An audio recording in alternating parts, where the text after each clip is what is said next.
Ave Maria, gratia plena, Dominus tecum, benedicta tu in mulieribus,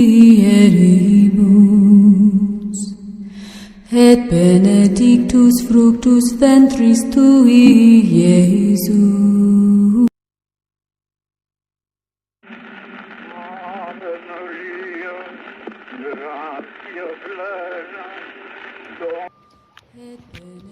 Catholic పొప్పుగారులు mother మేరీకి ఎందుకు ప్రార్థన చేస్తారు?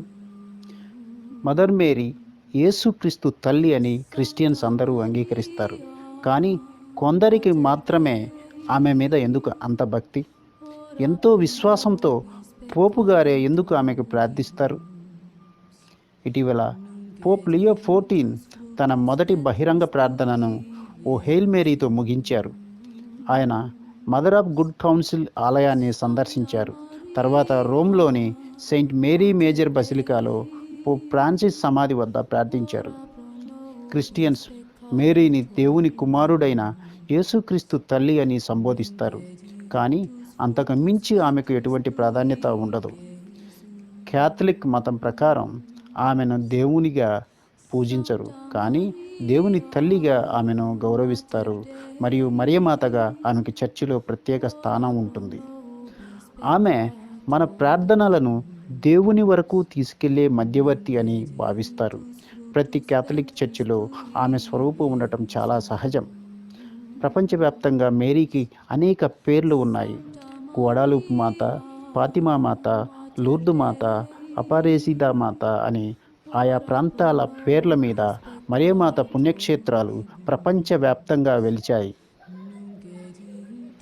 ఇండియాలో వెలాంగని అనే ప్రాంతంలో వెలాంగని మాతగా వెలిసిన మరియమాతకు కేవలం కథోలికులే కాకుండా ఇతర మతాలకు చెందిన భక్తులు కూడా ప్రార్థిస్తారు. కథోలికులు మేరీని పూజిస్తారనేది అపవాదు మాత్రమేనని క్యాథలికులు అంటారు. ప్రైజ్ ది లార్డ్, హల్లెలూయా, హల్లెలూయా. క్రీస్తు నాథుని యందు ప్రియమైనటువంటి సహోదరి సహోదరులారా, చాలామందికి ఉన్నటువంటి ఒక పెద్ద క్వశ్చన్, ఒక పెద్ద డౌట్, ఎందుకు కథోలికులు మరియతల్లిని గౌరవిస్తారు, మరియతల్లిని పూజిస్తారు అని. చాలామంది అంటారు మరియతల్లిని ఆరాధిస్తున్నారు అని. కథోలికులు మరియతల్లిని ఆరాధించరు. ఆమెని గౌరవిస్తూ ప్రేమిస్తూ ఆమెని ఒక అత్యున్నతమైన ఒక రెస్పెక్ట్ని ఆమెకిస్తున్నారు. ఎందుకంటే ఆమె సాక్షాత్తు క్రీస్తు ప్రభు తల్లి కాబట్టి. మనం ఏ విధంగా అయితే మన తల్లిదండ్రులను గౌరవిస్తున్నామో అదేవిధంగా ఈ లోకాన్ని సృష్టించినటువంటి దేవుడు, మన కోసం తన ప్రాణాన్ని త్యాగం చేసిన దేవుడి తల్లిని గౌరవించడంలో, ప్రేమించడంలో తప్పు ఏంటి? అందుకే కథోలికులు ఆమెని గౌరవిస్తూ ఆమెని రెస్పెక్ట్ చేస్తున్నారు. ఎందుకంటే యేసు ప్రభు సిలువ పైన చెప్పారు, యోహాను ఇదిగో నీ తల్లి అని ఆయనకి ఒక బాధ్యతను అప్పగించారు.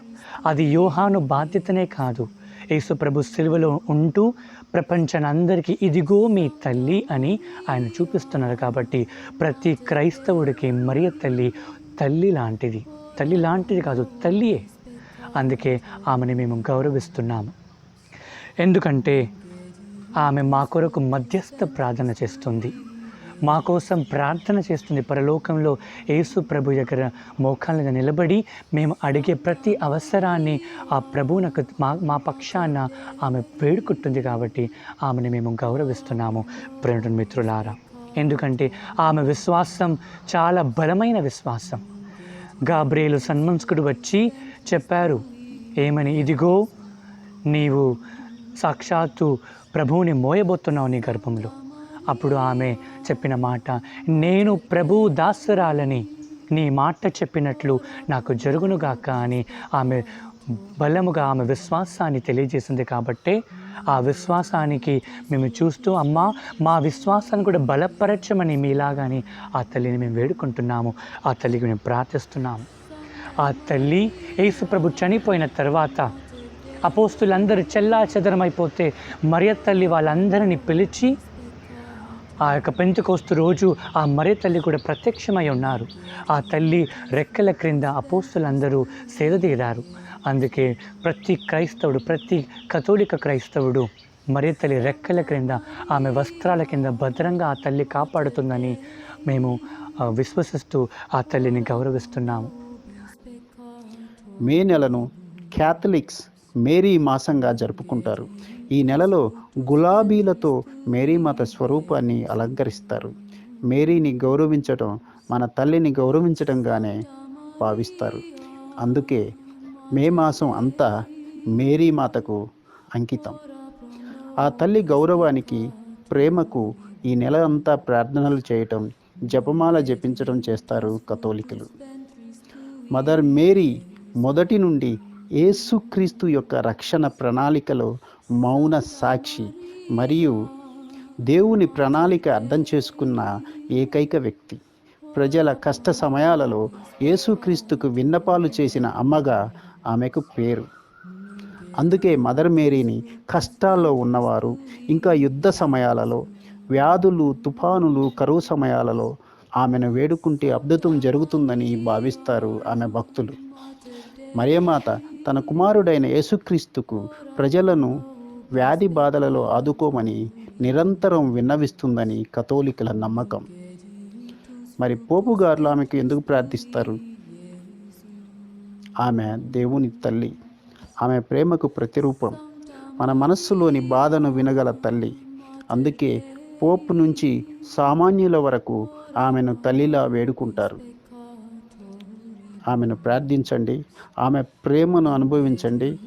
ఆ తల్లికి ప్రార్థన అద్భుతాలను సృష్టించగలదు అని పోపుగారులు కథోలిక కుటుంబాలకి పిలుపునిస్తుంటారు. ఇదే అందరి పోపుల యొక్క సందేశం, కథోలిక క్రైస్తవుల యొక్క విశ్వాసం. ఈ వీడియో నచ్చితే లైక్ చేయండి, షేర్ చేయండి, ఇంకా కామెంట్ చేయండి. ఈ ఛానల్ను సబ్స్క్రైబ్ చేయండి.